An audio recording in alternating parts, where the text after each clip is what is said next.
Cognitive errors are more easily corrected because individuals are able to adapt their behavior if the source of the bias is logically identifiable.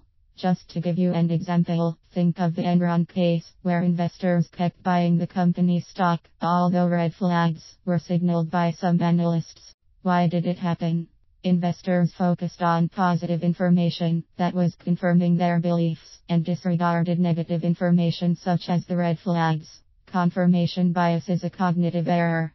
Individuals sometimes overweight information that resonates with their forecast or belief and dismiss information that conflicts with their thought process. When one understands that contradictory information could help him better assess the situation, one will be more inclined to adapt his behavior.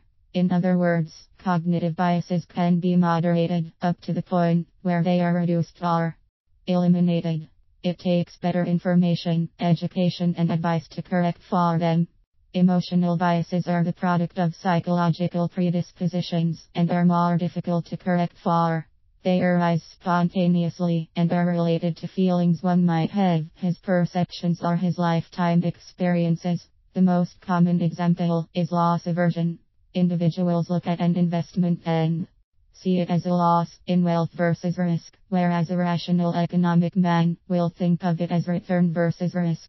This will cause an investor to make suboptimal decisions, and even though he may wish to control his behavior, often he cannot. In the end, the investor could recognize the bias, accept it, and adapt it. It is much more difficult to eliminate emotional biases than it is with cognitive biases. Now let's dive into the subject and start with cognitive errors. What are the errors and how we can moderate them? As mentioned before, cognitive errors are divided into two categories: belief perseverance biases and information processing biases. Let me start by giving you an example.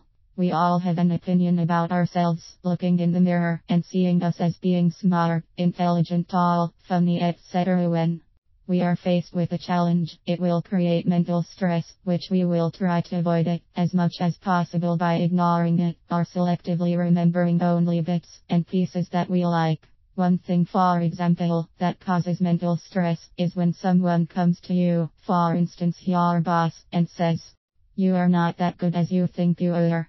Our self-defense mechanism is trying to avoid these situations as much as possible because we disagree or we feel embarrassed.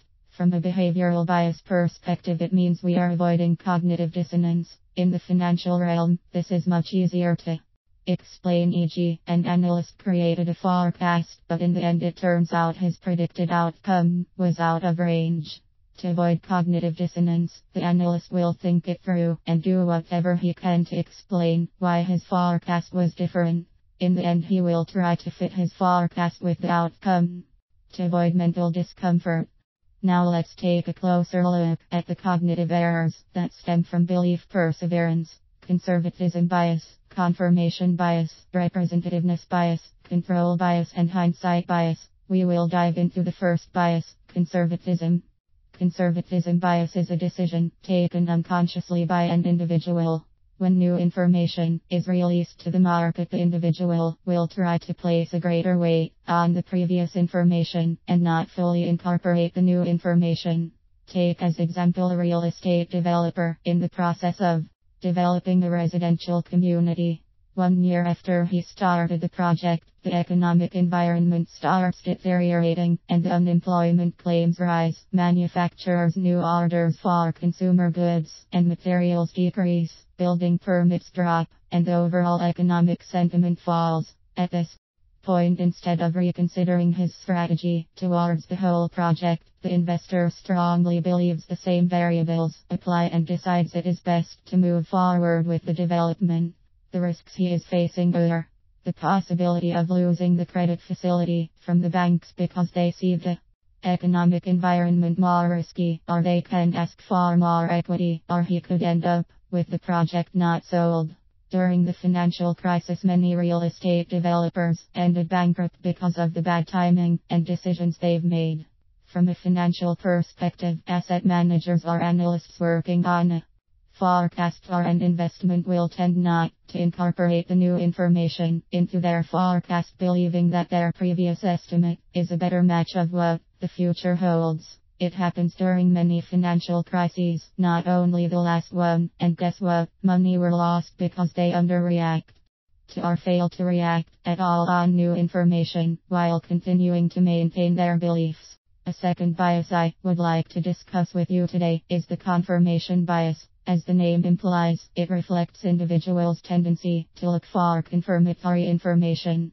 Let's go back to our previous example with the real estate developer.